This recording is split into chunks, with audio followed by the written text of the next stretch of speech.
Pues nuevamente estamos con un nuevo video. En este video vamos a ver los tres elementos de toda fe, que es tener un templo, tener un sacerdote y tener un sacrificio. En el video pasado nosotros estamos hablando un poquito sobre el templo, estamos hablando que la iglesia es más que cuatro paredes, estamos hablando que se diferenciaba mucho de otras religiones. En este video vamos a ver cómo se diferencia el cristianismo de otras religiones. Entonces, nosotros entendemos que para tener una creencia se tiene que tener esos tres elementos: el templo, el sacrificio y el sacerdote. Entonces, por lo general, toda religión tiene un lugar para adorar, un lugar que se considera santo, un lugar en el cual se considera donde que Dios va a estar, un lugar donde se tiene que ir para poder conectar con ese Dios. Ese lugar es el templo. Ese lugar es donde se supone que se tiene que hacer el ritual, donde se tienen que hacer los ritos, las misas, etc. ¿Eso qué quiere decir? Que entonces todos los otros lugares no son santos. Todos los otros lugares no son importantes. El único lugar que es importante, el único lugar que tiene que ser importante para esa creencia es el templo. Eso terminaba pasando, por ejemplo, con los vikingos, que ellos tenían templos y lugares de adoración específicos, donde se adoraba al dios Thor, a dios Odín, a dios Loki, a todos esos dioses que consideraban importantes, según lo que ellos necesitaban.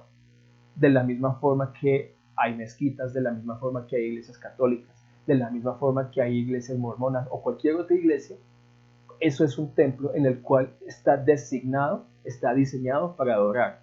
Ese lugar es santo, los demás son profanos. Eso es algo que tenemos que entender.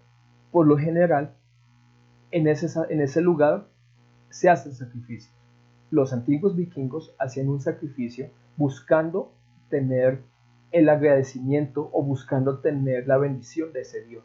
Sacrificaban a Thor, sacrificaban a Odín, sacrificaban a Loki, sacrificaban a todos esos dioses que ellos consideraban les podían dar una ventaja, llámese en batalla, llámese para las cosechas o algo por el estilo. Es igual ahorita cuando nosotros nos buscamos reunir. Siempre se busca tener un sacrificio. Muchas veces en esas religiones se buscaba un sacrificio humano, un sacrificio de animal o un sacrificio de alguna u otra forma buscando agradar a Dios. ¿Qué quiere decir eso? Que entonces las personas buscaban darle algo que les costaba la vida o las ganancias, el dinero, alguna cosa que buscaba que ese Dios se agradara y les concediera la bendición.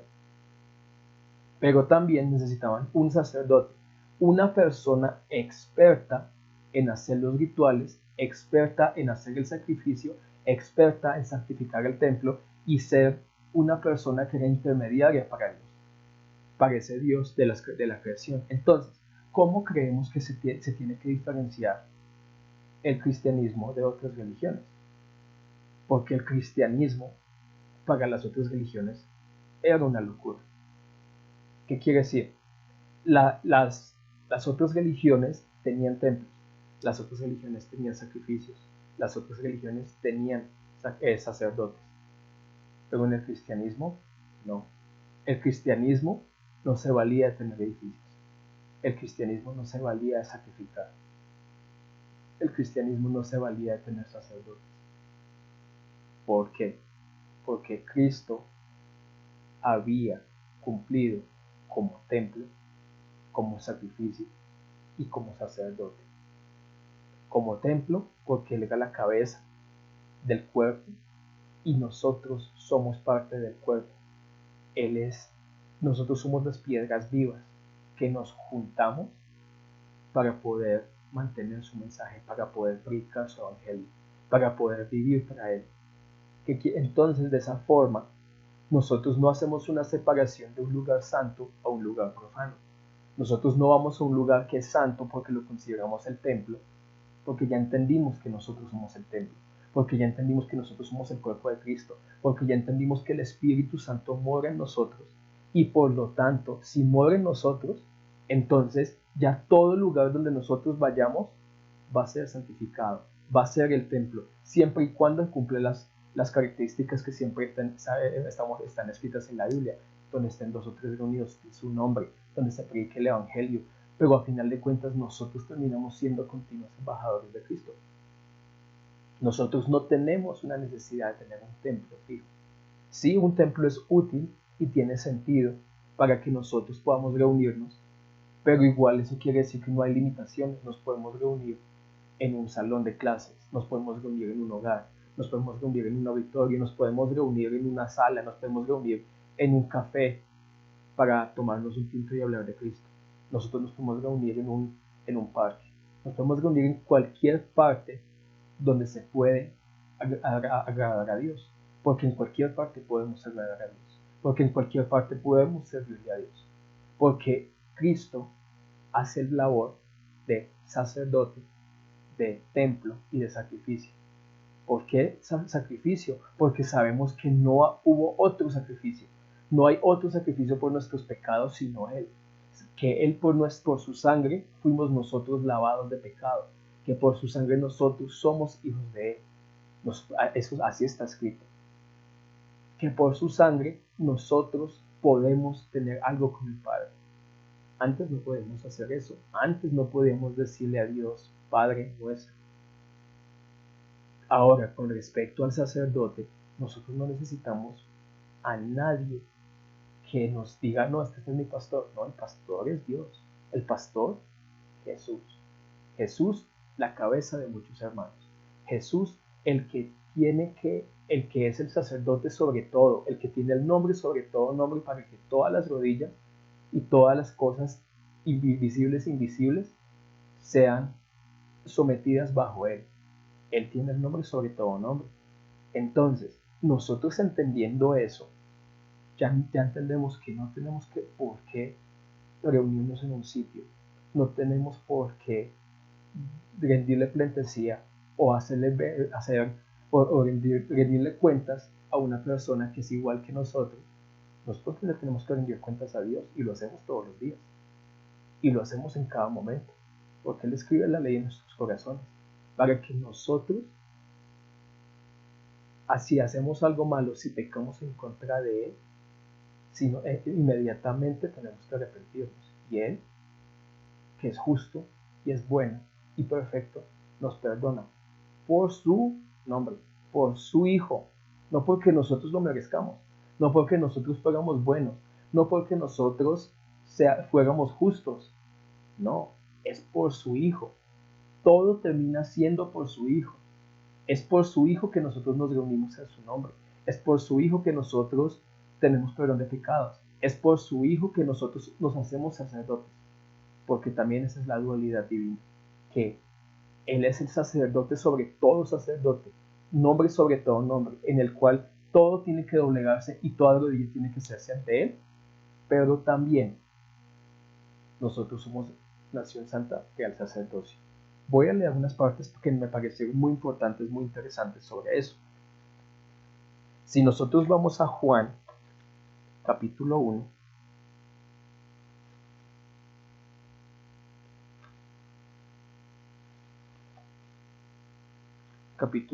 versículo 14, dice así: y aquel verbo fue hecho carne y habitó entre nosotros, y vemos su gloria, gloria como el unigénito del Padre, lleno de gracia y de verdad.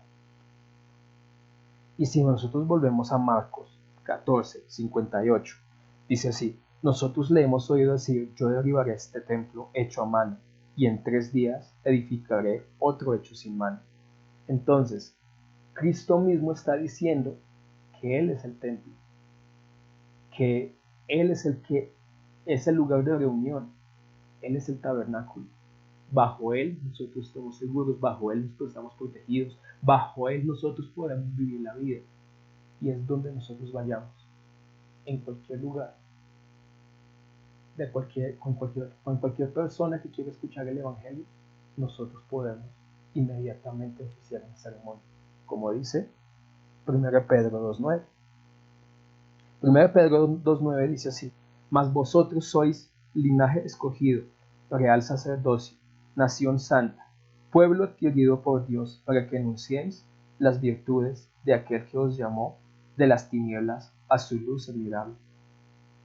Básicamente está diciendo aquí que todos nosotros, por Cristo, tenemos la capacidad de ser sacerdotes, tenemos la capacidad y tenemos la igualdad, porque eso es una cosa fundamental. Toda persona que cree en Cristo es igual a todos los demás. En su iglesia, el único que está por encima es Cristo. En la iglesia de Cristo no hay jerarquías, no hay alguien que es más importante que el otro, no hay alguien que tiene que rendirle cuentas a otro, no hay alguien que tiene que satisfacer las necesidades del otro. No, de la misma forma que está escrito en 1 Corintios 12, si no estoy mal, termina diciendo que el cuerpo, nosotros somos el cuerpo y cada parte del cuerpo es importante. Y cada parte del cuerpo cumple una función, cada parte del cuerpo se une con otras partes para poder cumplir la función del cuerpo, que es la vida misma. Sigamos adelante. 1 Pedro 3:18 dice así: porque también Cristo padeció una sola vez por los pecados, el justo por los injustos, para llevarnos a Dios, siendo a la verdad muerto en la carne, pero vivificado en el Espíritu. ¿Qué quiere decir eso? O sea, Él es el sacrificio total. Él es el sacrificio más importante. Él cumplió, Él siendo un cordero sin mancha, nos protegió, nos sanó, nos guardó, nos redimió con el Padre, nos perdonó nuestros pecados, para que todo el que en Él crea no se pierda, mas tenga vida eterna. Ya no tenemos necesidad de hacer sacrificios, ya no tenemos necesidad de ir a un lugar específico, ya no tenemos necesidad de rendirle cuentas a un pastor o a un sacerdote, porque nosotros, creyendo en Cristo, somos su templo, creyendo en Cristo, somos sacerdotes, y creyendo en Cristo, ya se proveyó un sacrificio. Entonces no hay necesidad de que nosotros sigamos tradiciones humanas, porque si nosotros creemos en Cristo, nuevas cosas somos. Él hace todas las cosas nuevas. Entonces, ya no tenemos que estar atados a las costumbres humanas, a las tradiciones humanas, a nuestra cultura o incluso a nuestras leyes. Si la ley va en contra de la palabra de Dios, ¿será que nosotros tenemos que cumplirla? Nosotros tenemos una ley mucho más alta, una ley mucho más difícil, como está escrito en Mateo 5. Entonces, mi invitación para todas las personas que están viendo este video: reflexionemos, analicemos, pensemos, ¿será que sí estamos viviendo para Cristo o estamos viviendo para una religión? Eso se los dejo. Si les gusta, coloquen un comentario en este video, compartan. Si les aportó algo, háganmelo saber. Si no les aportó algo, también háganmelo saber, que esto está para que nos retroalimentemos. Hasta la próxima, amigos.